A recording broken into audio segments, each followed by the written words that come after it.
Kimberly Wurtz with Morse Lowe, and I'm an attorney. Thank you for joining the program today. A few reasons to have you on the program, so thank you very much. One is a little update from the IOGCC, which is Interstate Oil Gas Commerce Commission Commerce Conference. I don't know. There's too many C's. I get kind of mixed up. That's why you're on here to help me out. And then we'll talk a little bit about some water issues. Commission.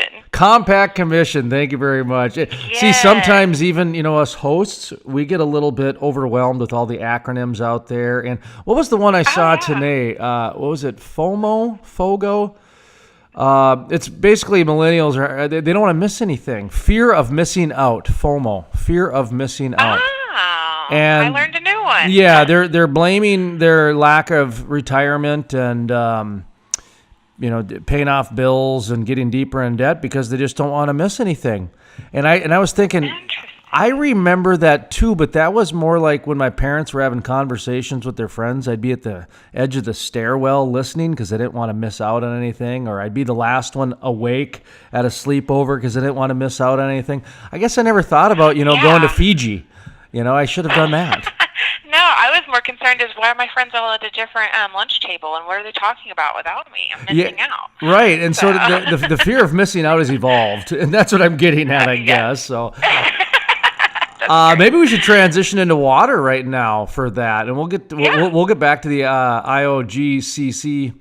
OGCC in just a minute. But water really has evolved, and I had Jeff Simon on with the Western Dakota Energy Association, and he actually said one of the pieces of legislation came out of the recent session in North Dakota up in the Bakken as kind of a sleeper issue. Nobody saw it coming.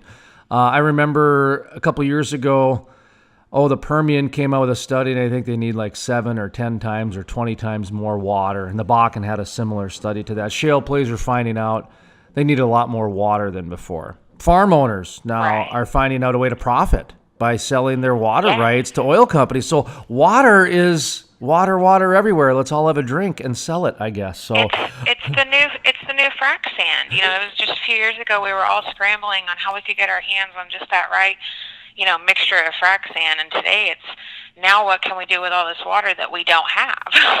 So what type of things are you seeing from an attorney standpoint, from a legal standpoint? I mean, we've had Josh Swanson on with Vogel Law Firm up in North Dakota talking about how he sees a lot of work with like saltwater disposal units and permits and that sort of thing. So you never know how an attorney gets involved in the oil and gas industry. So I absolutely love having attorneys on because a lot of times they're on the ground floor of things. They're the ones that get the motion going. Yes, and saltwater disposal is a huge issue in Oklahoma that we deal with. We also deal with it, because of our recent seismic activity. But that's one area that as attorneys, we're on the ground for. We have to respond to protests and different permits and different regulation filings. Here in Oklahoma, it's the same situation, I think, for attorneys in Texas and New Mexico right now who are also dealing with, disposal and seismic activity. So I think that's a really big, hot issue right now. Are you seeing a lot of this seismic activity? There's the industry is a little bit leery of talking about it because it's scary. Nobody really knows what to think of it. Nobody knows what to do quite yet, or if it's even as obvious as the blame should be. And you know what I mean by that, where it's almost people are afraid to stick their foot in their mouth. Right, and that's fair. In Oklahoma, yes, we have kind of a proven track record here. You can actually go to earthquakes.ok.gov, and they've done a full study on, you can pull up an earthquake map and see all of the different earthquakes that have hit different regions. And then you can also see how Oklahoma as a state has responded and what they've done. And they've been able to really identify some trigger issues, and with different regulations and different other mechanisms in place, we have seen our seismic activity drop dramatically just in the past year or so. So I was trying to see if I could pull up the map to give you an idea of the numbers we were looking at. Let's look at the earthquakes in 2014. Looks like, the map just blows up. It's probably probably maybe over 100. And then when you do it for just like the past 7 days, there's none. And then if you look at 2019 on the map, there's maybe 4. And so when you look at the difference from when we didn't have the regulations to today, when we do have these regulations in place, it's a drastic decrease. Now, what's recently occurred that we're kind of keeping an eye on, we've kind of been known for our seismic activity and possible links to the disposal or other, some people think frac, some people don't. It just really depends on who you talk to. But what we've been keeping an eye on is the Delaware. The Delaware has recently started, there's rumors on the ground that we've had, earthquakes are getting triggered down there. And again, a lot of people are pointing to the disposal. I think the difference there is that the formations, it's hard to pinpoint and say, we know for sure that this activity caused this seismic activity. We know for sure that disposing here in this formation caused this area of the ground to shake. It's very hard to prove that. And then the formations in Oklahoma may not be the exact same as the formations in the Delaware. So it's kind of hard to draw a hard line comparison, but it's kind of also hard to ignore it. I see where the seismic activity is going to be much like the fracking fluids, where it's got to be specialized to each shale play.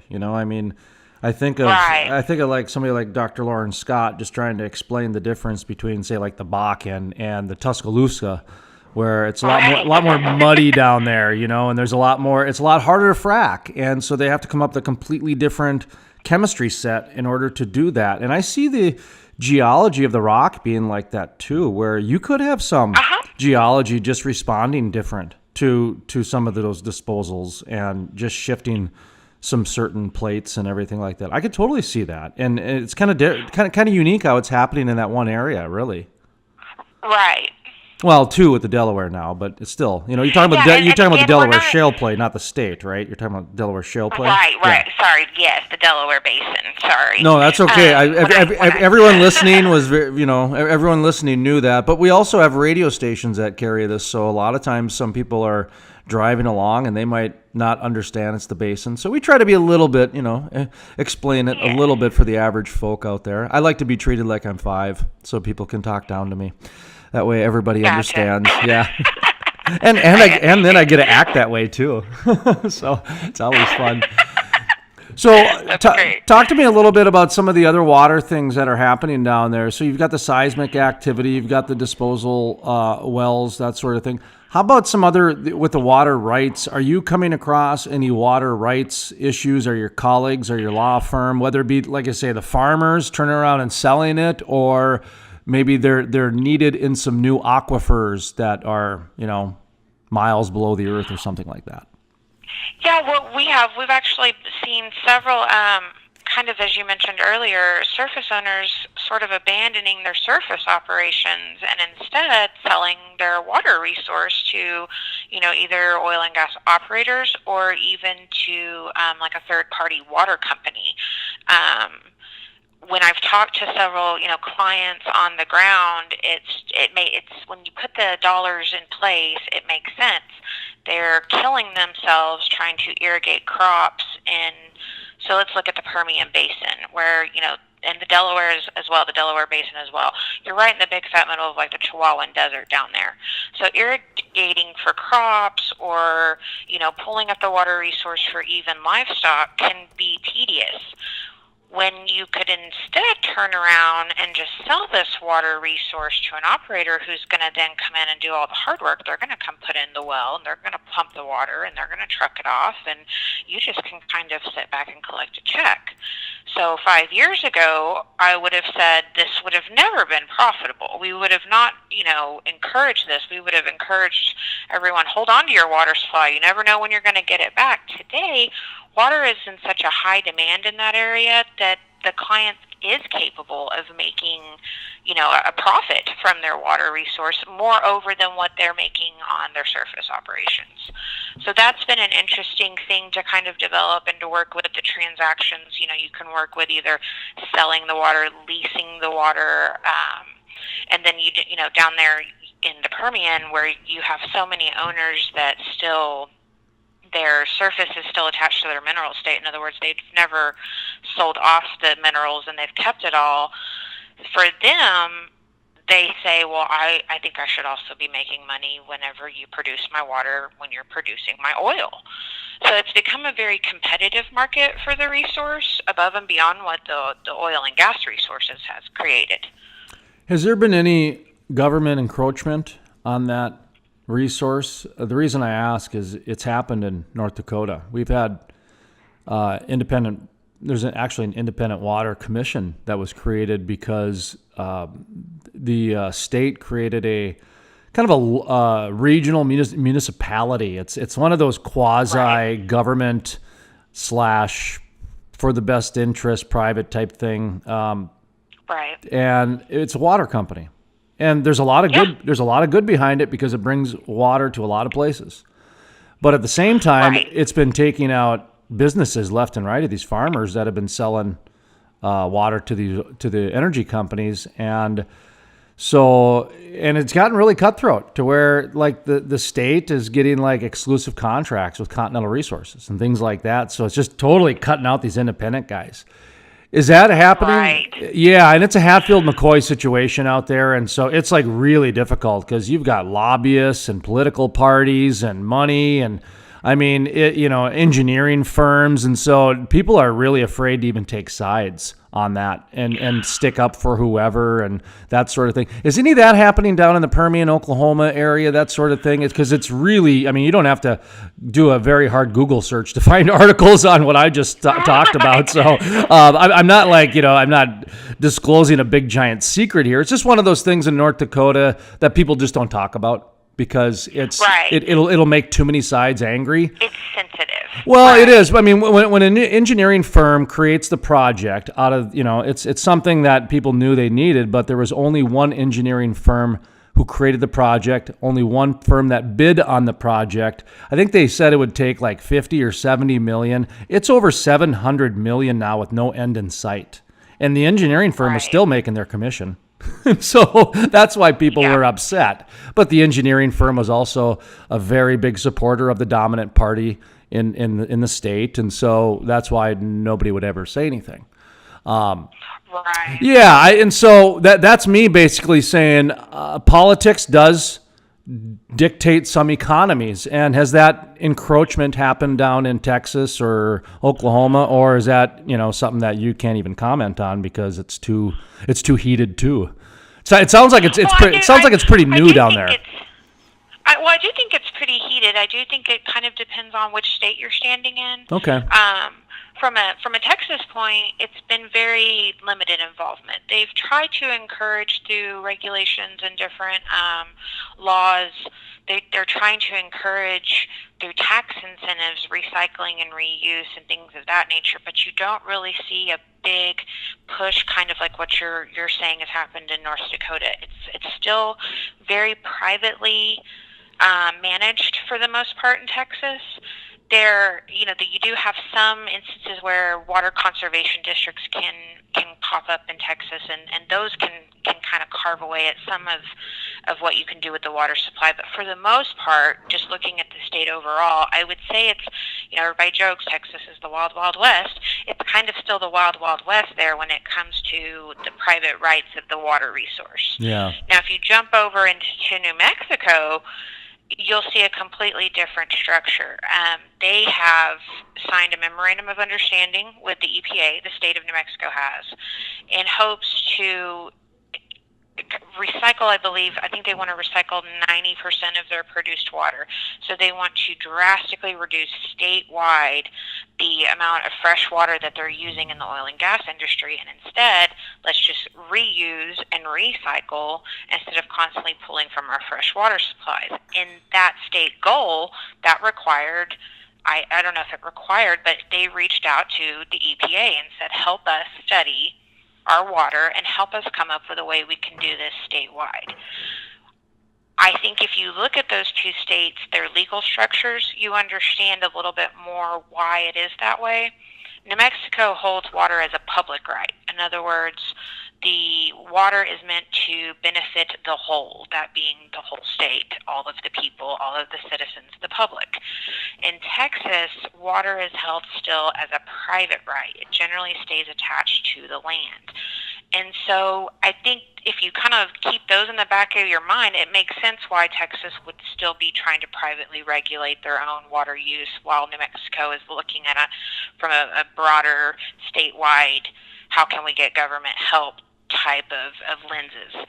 And then you take Oklahoma and you step off into it, and it's very strange. It's kind of a mix of the two. They tend to, we have the Corporation Commission, we have the Oklahoma Water Resource Board, different entities that are here to kind of guide the process along.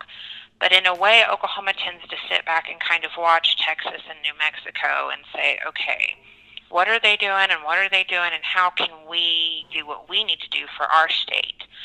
So I think when the overall big picture, when I talk about, let's get up into the forest view here instead of dropping down into the tree level, from a forest view, I think all three states are responding appropriately based on what their legal structure is, what their regulations call for, and what their citizens are accustomed to, what the culture of the state is used to. So I don't think, I get asked a lot, is Oklahoma managing water correctly? Is Texas doing it right? Has New Mexico figured it all out? Well, I say yes to all of those, because I think from an individual state point of view, they are all doing what's necessary to try to protect their water supply in their own ways. And that's a good answer, too. I think a lot of people have to realize that when it comes, especially with oil and gas, state to state and even county to county is still the tried and true. Basin to basin, yeah. Yeah, it's still, basin to basin and county to county, and I'm sure there's even sub-basin to sub-basin. It's tried and true, because there is no magic bullet, there is no magic lasso that can kind of blanket the whole thing. It's too difficult because of all the different geology and physics and math and human beings and everything else. Yeah, and even on a human level, I think it's important to remember that the rancher that's plopped in the middle of the Delaware Basin may have a completely different perspective as to his water rights from someone that is, say, sitting in the middle of the scoop and the stack. Absolutely. Here in Oklahoma. So when I talked to the IOGCC, I said it's you have to remember, when we're getting inches upon inches of rain every week here in Oklahoma, it can kind of skew your perspective. You have to remember that some of these basins, they don't see that inch of water for the whole year. So they have a completely different driving force when it comes to how they're looking at their water. Well, and until they can layer in the agriculture and the drain tile and the number of different things that can fall into play when it comes to water management and that sort of thing, it's really hard to have that conversation and blame or point the finger, and you know what I mean, because there's so much more that goes into water. I mean, and that's without even bringing in municipalities into this, because well, what was it, 2 years ago, I think it was, that it kind of came out that California has the water rights to Lake Havasu over Arizona and Nevada. And I remember thinking, going, that is so funny that we've gotten to a point in our lifetime where they actually had to do that exercise. They actually had to get a group of people together and say, we're getting so close to where we might run out of water. Which state gets it first? Yep. Well, and there's a giant Supreme Court case right now, Texas versus New Mexico, and it's a case about who has the rights to the water of the Rio Grande. And, it's flowing down from Colorado to New Mexico, and then New Mexico delivers to Texas, and then, you want to really complicate it all, we have an international obligation to deliver. The United States needs to deliver water from the Rio Grande to Mexico. So there's about 4 layers of who gets this water, and there's just not a whole lot of water there. I've been keeping an eye on that one. That will be very interesting to see how it finally ever comes out. Kimberly Wurtz is our guest. Morse Lowe is the law firm she's an attorney for. We're talking about some of the water issues happening in the oil and gas industry. And I wanted to ask you one more question, and then we'll transition into your presentation at the IOGCC conference that happened in Oklahoma City recently. You mentioned Well, I mentioned Lake Havasu. You mentioned the Rio Grande, and essentially that's the war drums beating over water. You know, we've heard about water wars. There's been a movie by Kevin Costner. I think Mel Gibson did a movie based on the fight for water and petroleum and things like that. Mad Max and yeah. So this isn't a new concept. So when I hear these things happening, those are war drums. Just like, when the Bakken DAPL Dakota Access Pipeline protest happened, those were war drums. And I said that back then. I said, people need to be careful here because the environmental movement has gotten so extreme that we are now having a square off. And then the state of Colorado passes this new piece of legislation that is kind of a soft ban on a percentage of oil and gas drilling in the state, which impacts it quite remarkably. And then the governor, after he signed it, he said, and this is the first time I've heard this, the war on oil and gas. So with the water wars that have been kind of the drums have been beating with Lake Havasu and the Rio Grande and some of the aquifers and a few other things that are happening across the U.S., because it is shale related. A lot of it is very much shale related. And Right. when the environmentalists have risen to the point to where, we've mentioned this on our program, you have two legitimate presidential candidates in Elizabeth Warren and Bernie Sanders. Now, this is not a political statement. They are legitimate candidates within the Democratic Party.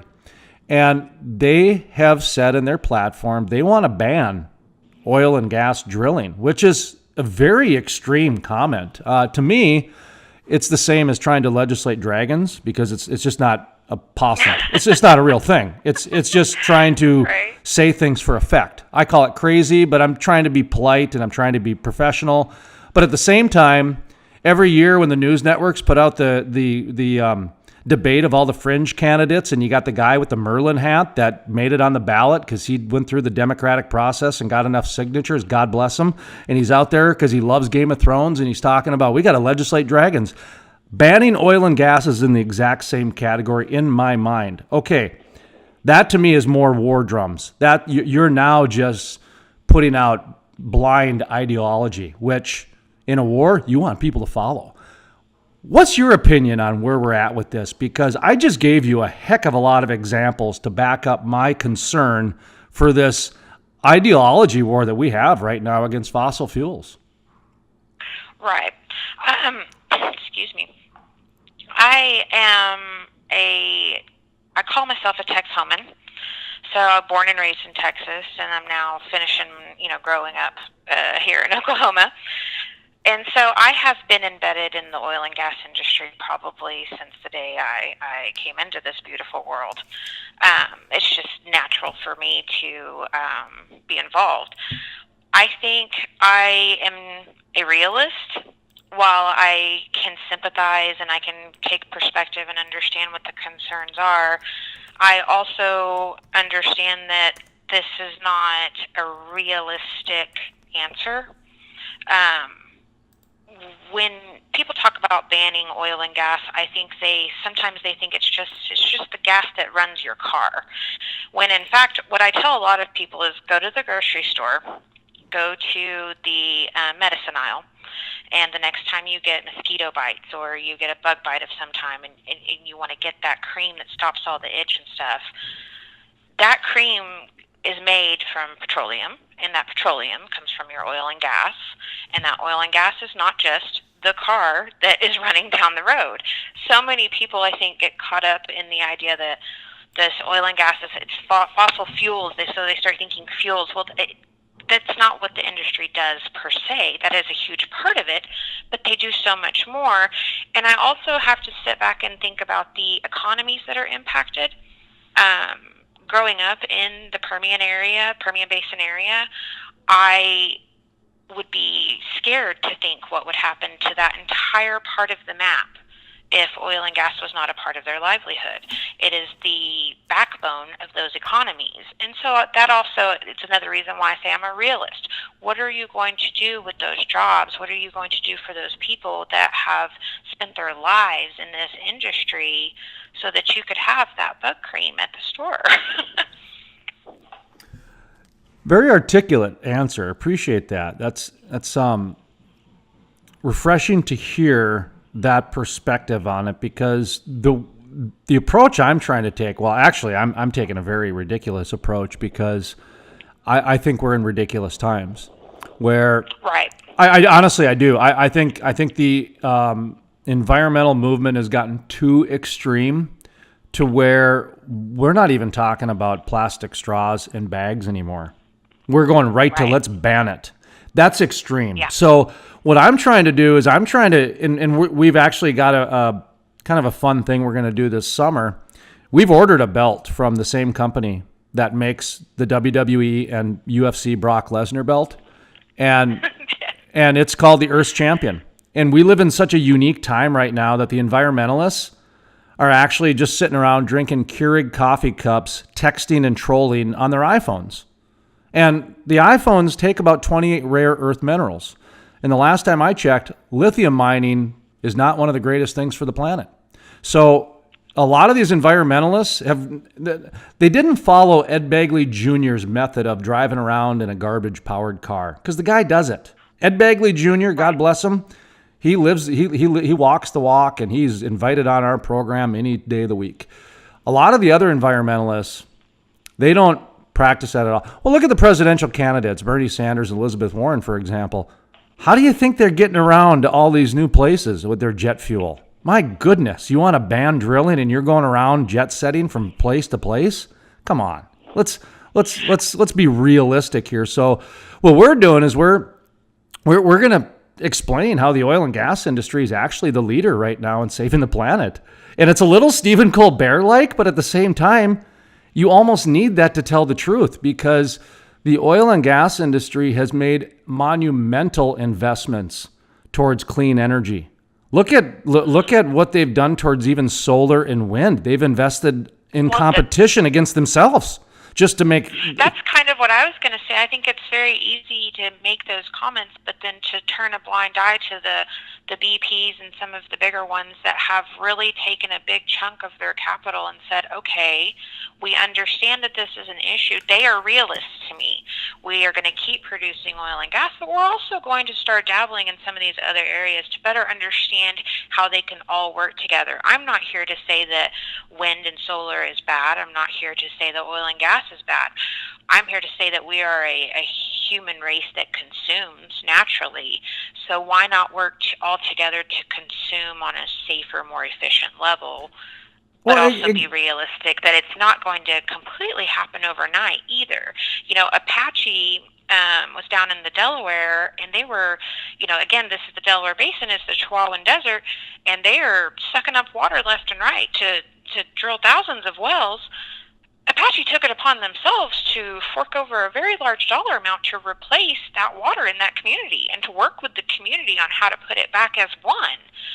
So I think we get a bad reputation, I guess. People think, well, we're just, sucking up the ground and not doing anything to help. And I don't think that's a fair statement either. I don't think that's a realistic statement either. No, and I think the reality is that if the easy answer is going to be to demonize and pick on the oil and gas industry, I don't think they have any idea what's going to happen, because it is, first of all, it's the last industry that actually embraces the essence of capitalism. And if capitalism goes away, small town America goes away tomorrow. It just does. And the oil and gas industry not only pays their fair share in taxes, they pay their fair shares of fees, they pay their fair shares in local and county sales taxes and state taxes.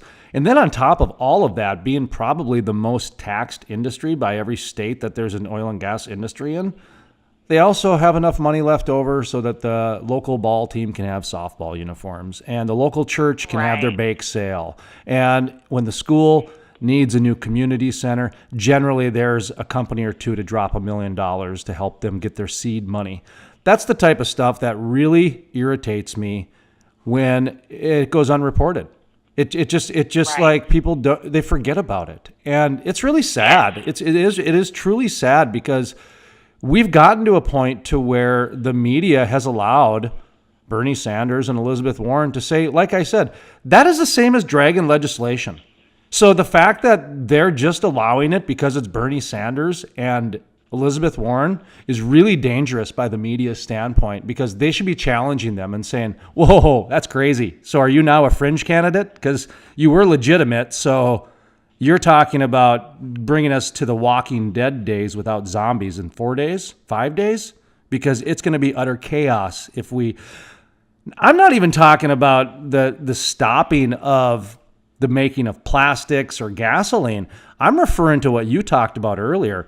It would just jar the economy in ways that we couldn't even fathom. I mean, it would just boom. People's paychecks would stop. That's the part that I just can't get over. That's the thing. That's the part I think about the most is, you know, those dads and even those moms. It's very common now to have women really barely into the oil and gas industry, and I think about them losing their jobs, and that's all they've ever done their whole lives. And I don't know how we help those employees transition. What I've had a lot of fun watching over the last decade, I've been involved with the oil and gas industry now for about a decade, and it's been the rise of the empowerment of women in the industry. That's what I've actually enjoyed watching, because this has been a male-dominated industry for a long time. And to see the women, I'm talking as truck drivers, I'm talking as, you know, being on the wells, but also in the executive offices too. So they've been really trickling into places of position and power very, very nicely. I would say even ahead of other industries too. That's what I think has been great, the way the industry's embraced the female perspective to the industry. I don't know if that even makes sense, but no, it does. It does. So anyway, just there's a little environment talk here, and that'll lead into what you talked about at the Interstate Oil and Gas, is it Commission Conference? Compact Commission. Thank you. We'll get it before the night's over. Well, you'll get it. I won't. It's a mouthful. It's Interstate Oil and Gas Compact Commission. So what you talked about, the IOGCC, and what you talked about was the groundwater concerns between the mixing of oil and water. You know, that's age old. Oil and water don't mix, right? So give me an overview of what you talked about at the conference and what people should know. Well, I was asked to speak, kind of giving an overview of the different regulations that we've seen go into place, and how for the longest time, you know, water's been a part of the surface state and oil's been a part of the mineral state. But in today's production climate, it's completely apparent to everyone that you can't have really one without the other. So the mineral state needs the water, and the water kind of comes with the minerals. It's just they go hand in hand. And so when we were looking at, you know, the different regulations in place, kind of like I was speaking to you about that forest level and tree level, you know, from a forest level, we can all sit back and say, yes, Texas has these externalities that are driving water management and water use, and we can say the same about New Mexico and Oklahoma. But when you dive down into that basin level, that tree level, you start to really pick apart a little bit closer of the issues that are driving the different basins. And so then if you try to apply regulations to those different areas, it can become very tricky. And so what is right for New Mexico on one side of the Rio Grande might not work for Texas on the other side of the Rio Grande. So a lot of the regulations that we've seen, like I said, for New Mexico have been statewide kind of overhaul, trying to see how they can oversee, or I don't know, maybe manage is the right word, their entire state's water supply. Texas is not that way. They've had various little regulations come out, you know, wanting to encourage recycling or reuse, but so much of the water there is privately owned by landowners that can become, you know, a touchy subject. And then Oklahoma has also had recent, you know, regulations come forward with their disposal with the UIC and things like that, that it just becomes very apparent that when we're talking about water and we're talking about how we can regulate use and management, it's just not a simple answer. And it's going to change depending on, kind of, as you said, county to county, where we're at, boots on the ground. Are we standing in the Delaware? This is what the Delaware needs. Are we standing in the scoop and the stack? Well, this is what the scoop and the stack needs. And so it was basically just an overview for them of, you know, don't punish the states. Let's, you know, figure out how we can help these states, because every state's trying to do what's best for that state. I think you can also, one of the big issues that we talked about was drawing correlations. Oklahoma has been struggling with disposal, but even more than that, we really struggle with transporting these volumes of water. I think that's something that we're kind of seeing in some of the, eastern states that produce. They have struggled with how they move the water, getting in pipeline infrastructure. So you can kind of draw correlations there. You can look at New Mexico and say, well, they're kind of pushing towards more of a conservation level. Colorado, we can say, has done the same thing. Texas and New Mexico both fight drought, and they both have concerns about irrigation, drawing up the groundwater supply. That's the same issues that we see in the Midwest states. And so I think at the end of the day, when we were talking at the IOGCC, it was we all have issues. Every state here that's represented has an issue. Now let's sit down and figure out what's working, where it's working, how it's working, and how can we make that fit for us, our individual states. So it was a very interesting conversation, very interesting to hear, that Oklahoma's not alone, Texas isn't alone. We're all kind of in this struggle together. So let's come to the table and figure out how we can help each other. How about when we talk about recycled water, reusing water, or even wastewater? A lot of people probably forget that some towns, aren't they? They're selling their wastewater to oil companies or using it or something like that. Didn't I read that somewhere? Yeah. Yes, that's common. Depending on the water, the wastewater, depending on what's been done to it, sometimes it gets perfect to go on to another well site and be used again. So when we talk about recycling and reuse, I try to delineate those two. Recycling it's a more intensive process. We're trying to get it back to a cleaner stage than where we began. With reuse, we're really talking about water that we used it for this well, and we're going to reuse it for the next well, and we're going to reuse it for the next well. So we don't really ever intend for reuse water to go back to, say, agricultural purposes or livestock purposes or even human consumption. Recycled water, we can get it just right, and we can get it back to that stage of human consumption, livestock consumption again. So those are two different areas. And so I tend to put more wastewater in with reuse because it's gotten to the point where it's not going to be fit to go back into the world, but it can be treated and used over and over again for the well sites if you have the right systems in place. What type of infrastructure needs? Do you know, are they set up for those types of things when it comes to recycling or reusing the water? It just depends on the area. The Eagle Ford area, the Eagle Ford Basin is probably set up the best because they have such a good permanent infrastructure already kind of in place. Parts of the Permian and the Delaware basins don't have that. I mean, they're already struggling with pipelines to move the oil in and out. Yeah. How in the world are they going to also find pipelines to move the water in and out? Oklahoma is a little bit better off than Texas. The funny thing, though, is you don't necessarily need full-blown permanent infrastructure to be able to recycle and reuse. They have, just like we have mobile frac trucks that can just go from site to site, they now have water recycling trucks that you can lease out, rent out, whatnot, that will travel well site to well site and can do the recycling job right there on the spot. In Oklahoma, we have had a permanent recycler open, Newfield Exploration forked over the capital and invested in a very large recycling permanent system. But even at that system is not going to be capable of, you can't run a permanent pipeline to every single wellhead once again. So you either recycle it on site and then truck it to the well, or you recycle it on site and then use temporary pipeline to get it to the wellhead.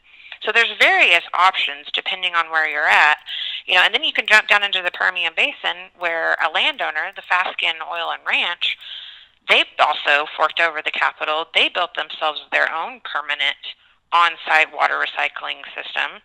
And so on their land, if you drill a well, you use their water and you recycle their water, and it's an all-in-one shop.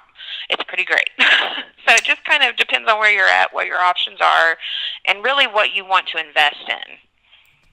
That's why I love this industry. Smart, clever capitalists, they always seem to figure out a way to keep the marketplace and the economy moving. And so very fascinating. That's why we like to keep some of the regulations and some of the things like that abreasted, because it does cost money. I'm sure that you've even got slides and formulas that show exactly how much regulation costs on each barrel and each frac site and that sort of thing. I've seen them in slides and everything else. So anyway, well, go ahead. Sorry. No, you're good. I was just agreeing with you. Yeah. Okay. Yeah. Well, let's better wrap up here. I'm just checking out the time, and we want to make sure that we can get your information out to people. And if anybody has any, what states are you licensed in? I am licensed in Oklahoma. Our firm represents those in Oklahoma, New Mexico, and Texas. We do a little bit of water consulting across all three. And we also have a firm in Colorado. If anybody needs assistance there, we have licensed attorneys in that state as well. Okay, so Colorado, New Mexico, Oklahoma, and Texas would be the states that you can assist in. Okay, great. And just kind of who is your customer that you guys would be looking for? Obviously, we've talked a lot about water and oil and gas, but do you guys, are you guys a full on, or just kind of talk to me a little bit about who some of your customers are that you guys are looking for? We have represented just about every side of it as you can right now. It's very hard to pick a side in water because so many of the clients, their main focus is the water. It's not that we're having a fight among people. We're having more of a how can we work together to protect this resource. So we have worked, with operators who are trying to dispose or need disposal help. We've worked with clients that are landowners and need to know what their rights are with their water and how they can, use it or not use it.